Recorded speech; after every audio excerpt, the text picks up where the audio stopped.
C'était un puits sans fond. Ce mardi 15 mai, la chaîne RMC Story diffuse la face cachée de Laetitia Hallyday, un documentaire signé Marc-André Abouquin mettant en lumière la relation de Johnny Hallyday avec sa femme, et notamment leur rapport à l'argent. Sur fond d'images d'archives, plusieurs témoins révèlent le caractère incroyablement dépensier du taulier, qui a laissé, à sa mort en décembre 2017, une dette estimée à 30 millions d'euros. Révélé en 1960 par le titre Souvenir, extrait de son deuxième disque, Johnny a accédé, dès l'âge de 17 ans, à une notoriété telle que l'argent a commencé à pleuvoir. Mais plutôt que de se construire un patrimoine, le taulier a pris de mauvaises habitudes, claquant millions d'euros sur millions d'euros sans ne jamais se soucier de la profondeur de ses poches.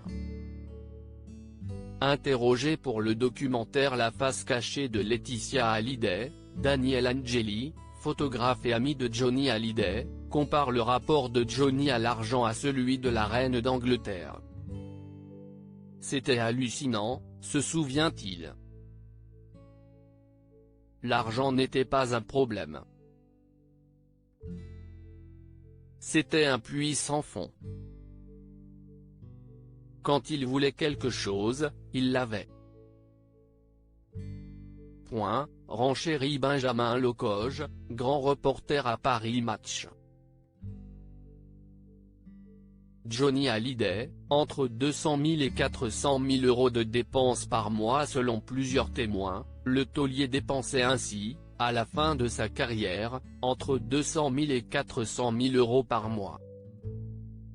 Des sommes astronomiques avec lesquelles il assouvissait sa passion des voitures et motos de collection, ainsi que sa lubie d'avoir un pied à terre un peu partout dans le monde. Il s'en foutait. L'argent devait être là, explique Benjamin Locoge. Il voulait une maison, il achetait une maison.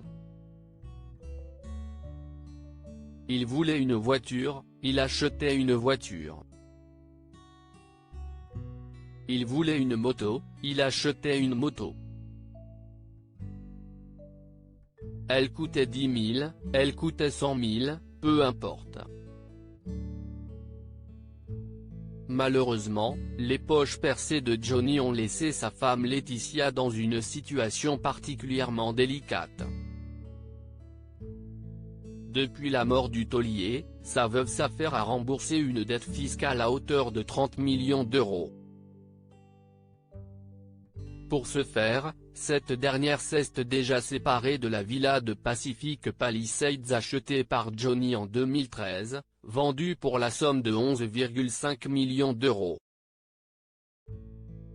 Elle a également mis en vente la demeure de Marne-la-Coquette où le taulier a poussé son dernier souffle, au prix de 13 millions d'euros.